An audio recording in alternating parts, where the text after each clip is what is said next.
Thanksgiving dinner was supposed to be warm cranberry sauce, roasted turkey, and fake family smiles. I had barely taken a seat when my sister, Rebecca, raised her glass and said with a smirk, "How does it feel being the most useless one here, Maddie?" Laughter erupted around the table. My father chuckled, my mother looked away, and cousins exchanged amused glances.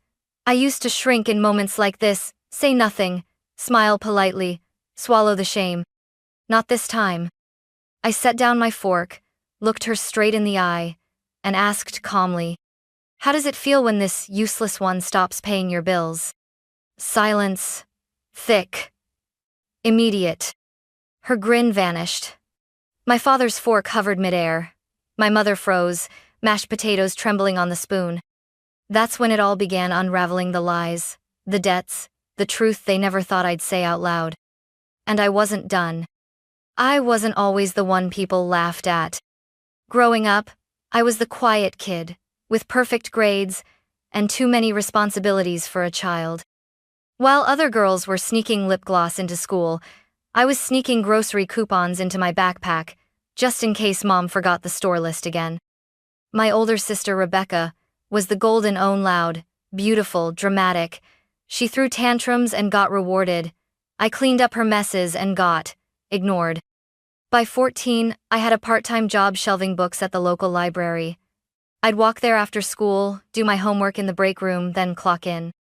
The pay was small minimum wage, but I remember the first time I handed my mom my check so she could buy groceries. She took it without hesitation and said, "You're such a good girl, Maddie." That was the only thanks I ever got. That winter, our heating bill was overdue. I knew because I overheard my parents whispering about it after dinner, voices low and tight. Rebecca didn't notice as she was too busy painting her nails and talking about which boy might ask her to the snowflake formal. I stayed up that night calculating how many extra shifts I could take over Christmas break. I gave my parents $200 in cash. Dad clapped me on the shoulder like I'd just mowed the lawn. That's when I learned something important. Being quiet, helpful, and selfless didn't earn you love. It just made you useful. The pattern continued. Rebecca wrecked Dad's car the summer after her senior year. I covered the deductible with my entire savings. When Mom was sick and couldn't cook, I fed the family. I didn't complain. I just became what they needed, the duct tape holding everything together, invisible but essential. People like me don't get seen until we stop performing. I remember one Christmas. Rebecca got a tablet from Dad, a spa voucher from Mom, and diamond earrings from her boyfriend. I got a robe. No card, no hug, just a robe. It's funny, I never thought I needed more. I convinced myself their silence meant trust, that their taking meant they believed in me.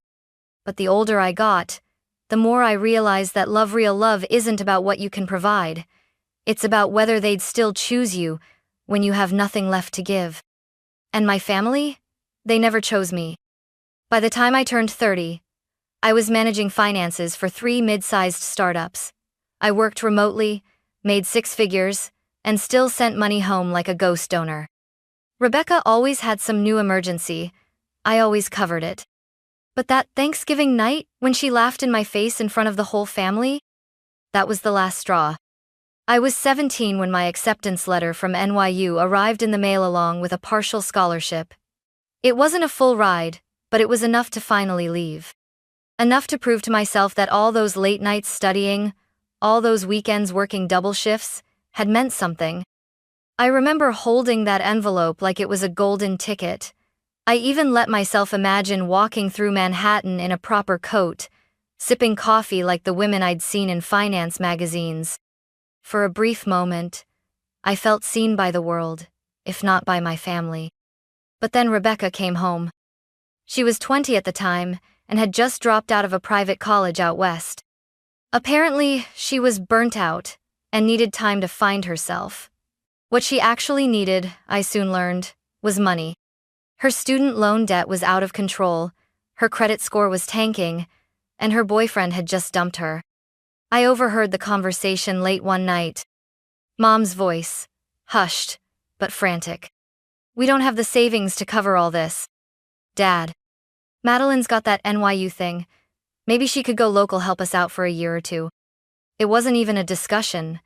It was a decision made about me, not with me.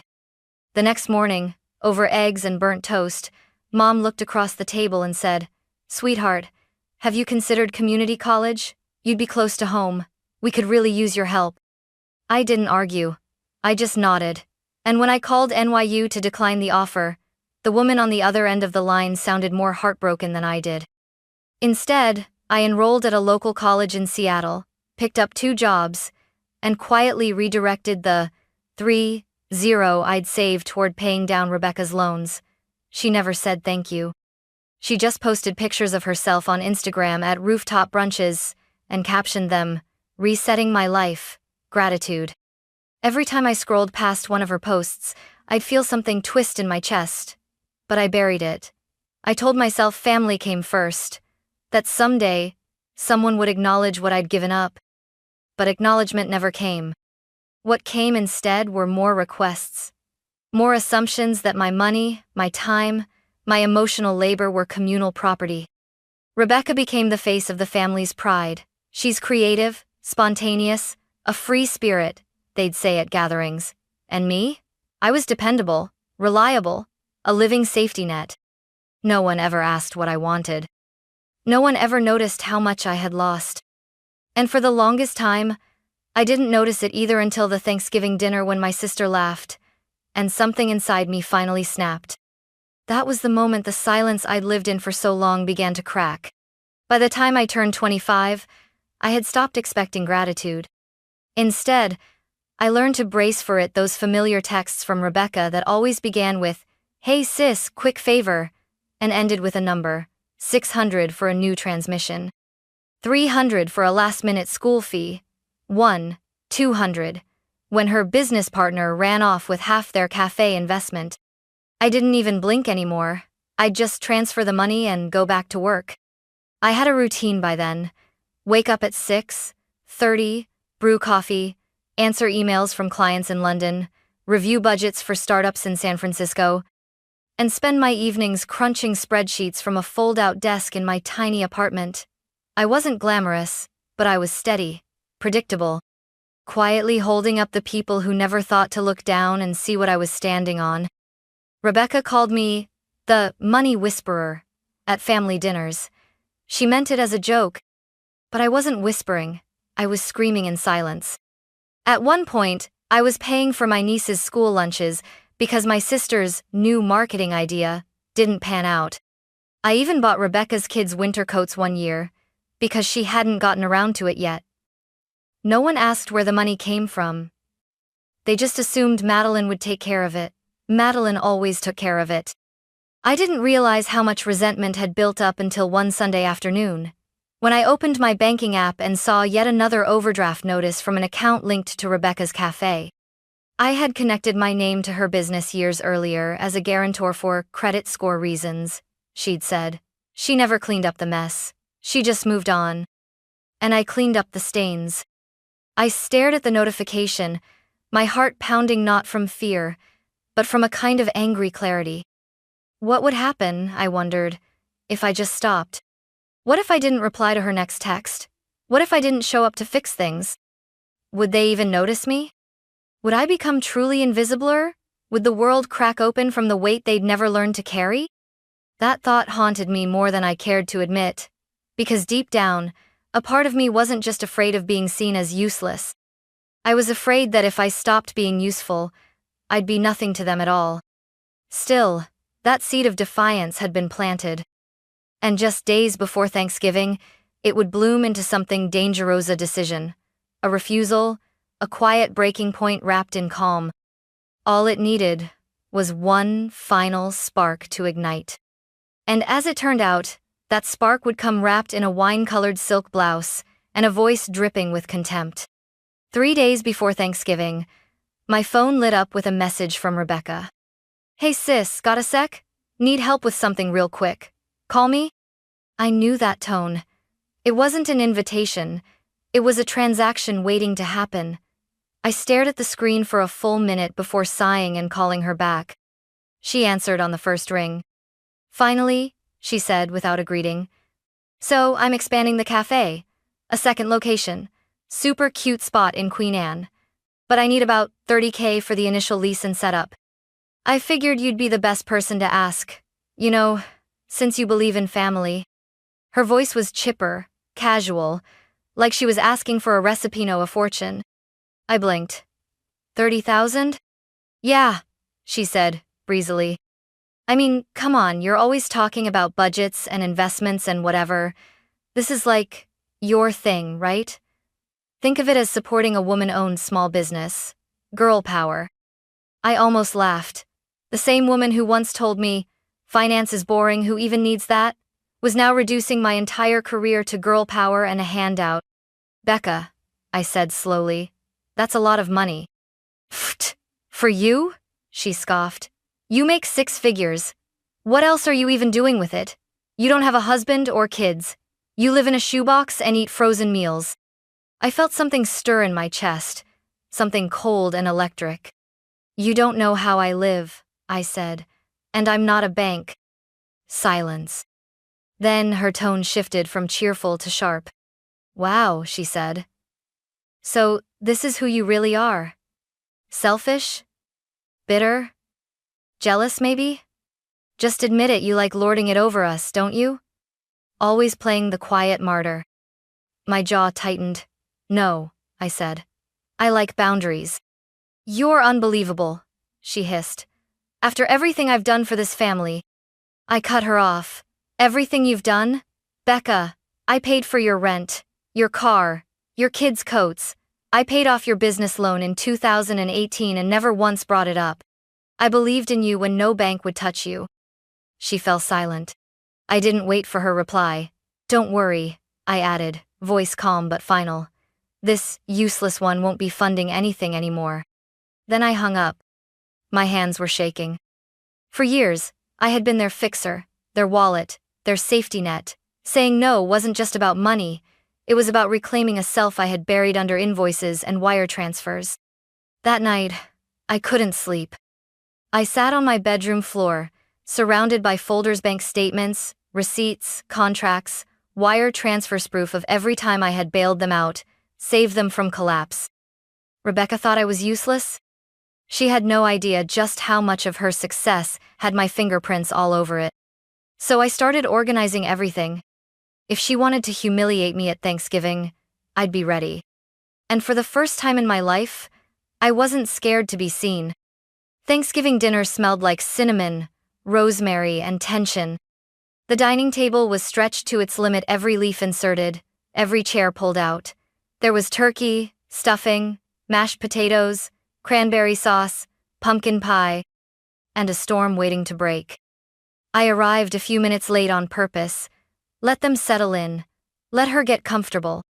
Madeline, sweetie, Mom called, standing up. Come sit next to your sister. Of course. Rebecca was already mid-story when I walked in, one hand dramatically fluttering as she bragged about her cafe's new loyal customer base. Her nails were perfectly manicured, her silk blouse looked expensive, and her voice had that sugary edge I knew too well. I took the seat beside her, folding my hands in my lap. Dinner began, forks clinked, wine poured, Dad asked for the sweet potatoes, someone passed the rolls. Then it came. Rebecca turned to me, a glint in her eye. So, Maddie, she said loudly, how does it feel, being the most useless one here? The room fell quiet, just for a beat and burst into laughter.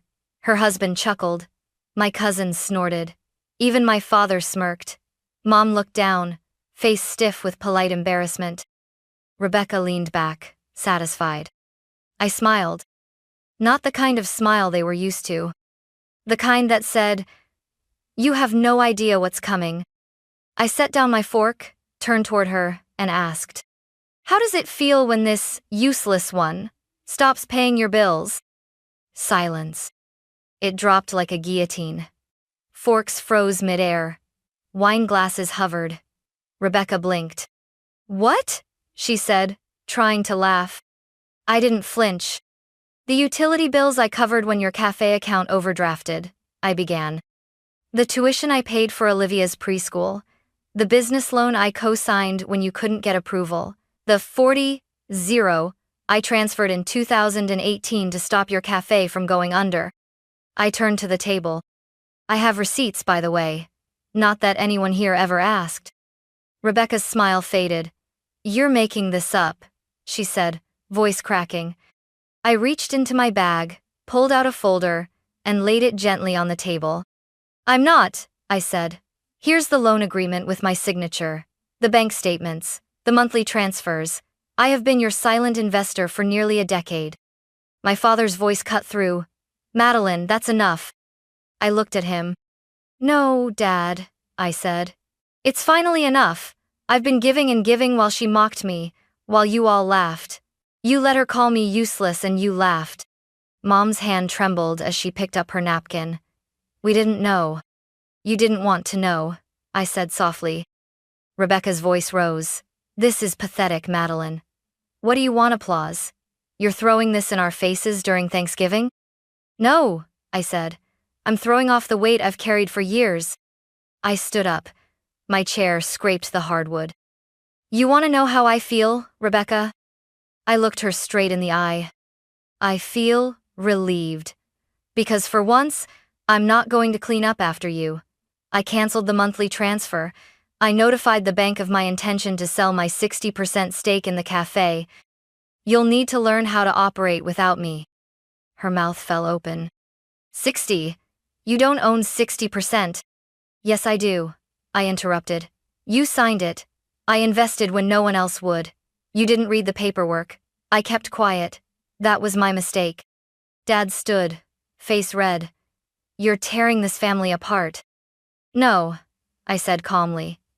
I've been the one holding it together. And with that, I gathered my things and left the room. Behind me, no one spoke. No one moved. It was the first time in 32 years that I walked away before they asked me to fix something. And it felt like oxygen. I didn't sleep that night. Not because I was afraid I'd gone too far, but because I knew I hadn't. For the first time in my life, I had told the truth, not just to them, but to myself. By morning, my phone was buzzing. 6 missed calls from my mother, 2 voicemails from Dad, and 1 text from Rebecca. Wow, hope humiliating your family felt good. You're disgusting. I didn't respond. Instead, I made coffee, opened my laptop, and reviewed the legal documents tied to the café's 60% ownership, notarized and recorded. I emailed my lawyer, asking her to begin preparing the papers to trigger a formal buyout unless Rebecca could provide a counteroffer within 30 days. It was business now. Cold, clean. That evening, someone buzzed my apartment. I checked the camera feed. Mom. Her eyes were red, lips tight. When I opened the door, she stepped inside without a word, clutching her purse like it was holding her together. I just wanted to talk, she said. We sat on opposite ends of the couch, like strangers. You didn't have to do that at dinner, she whispered after a moment. Didn't I? I replied. It was a family holiday. I stared at her. So was every birthday where Rebecca got the spotlight? Every Christmas where I gave more than I got. Every Sunday dinner where I paid for groceries and watched you all laugh like I didn't exist. Her gaze dropped. She's struggling, Madeline. You know that. I know, I said. She's always struggling, and I've always fixed it. And now? You're punishing her? I inhaled slowly. No, I'm stopping. That's different. She reached for my hand, but I pulled it back. I don't want this to tear us apart, she said softly. It already did, Mom, I said. Years ago, you just didn't notice. She flinched. You should talk to your sister, she tried again. She mocked me in front of everyone, I said. Called me useless, and none of you stopped her. She was joking. She wasn't, and neither am I. Silence. Then she asked quietly, So that's it? You're just walking away? I stood up, my voice calm. No, I'm staying right where I am. I'm just done chasing a family that never saw me, unless I was useful. She looked at me, really looked for the first time in years. But instead of speaking, she stood and walked toward the door. Happy Thanksgiving, Mom, I said gently. She paused at the threshold. We miss you, she said. No, I replied, you miss what I gave. Then I closed the door. Behind it, for the first time, was my own life untangled, uncompromised, and finally quiet. 3 days after Thanksgiving, the silence broke. Not with words, but with noise. Emails, texts, voicemails, all from Rebecca. Suppliers are backing out. Payroll bounced. If you don't reverse this, I swear I'll sue. The last one came in all caps. I didn't answer. Instead, I forwarded everything to my lawyer, Erica Jansen, a woman who didn't blink at threats, especially from someone who hadn't read her own contract. Rebecca's final text of the day read, "You may own 60%, but this was my dream. You're killing it out of spite." Spite? No. What I felt wasn't anger anymore. It was peace.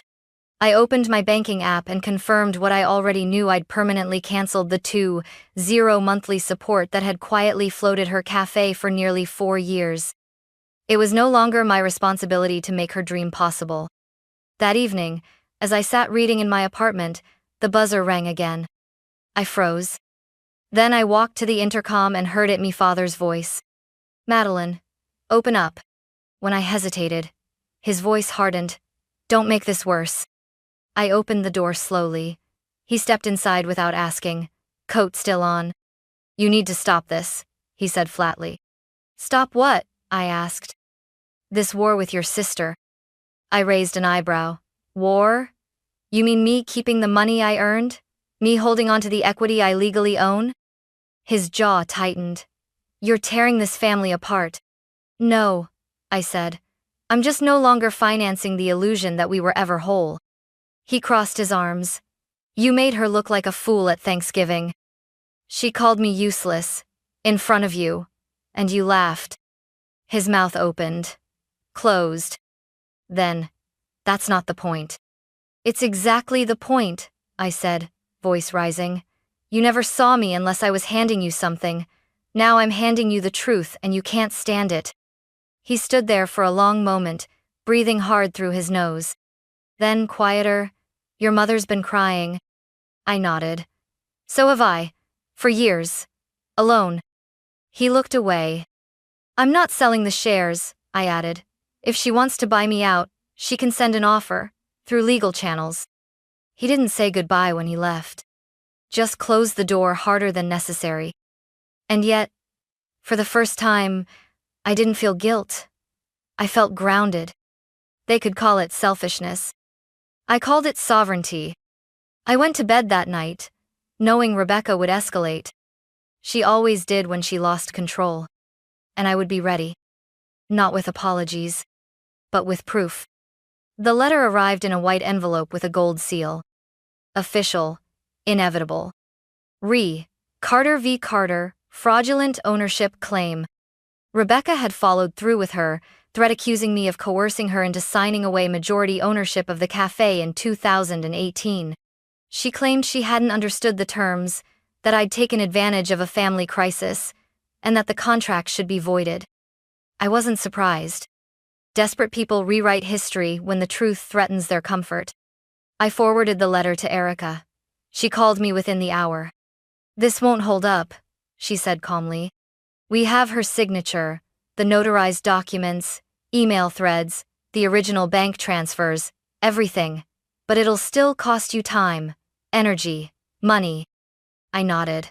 "I'm ready." And I was. Because this wasn't just about a contract. It was about a lifetime of silence finally having a voice. 2 months later, I sat in a small courtroom in Seattle across from my sister. She wore a fitted blazer and a glare. I wore no makeup and peace. Her lawyer argued emotion. Ours presented evidence. When the judge ruled in my favor, Rebecca's expression crumpled into disbelief. "The 2018 agreement stands," the judge said. "There is no legal basis for reversal. Ownership remains 60% in Ms. Madeline Carter's name." I walked out of that courtroom with more than a legal victory. I walked out whole. That night, I didn't call my parents. I didn't check for messages.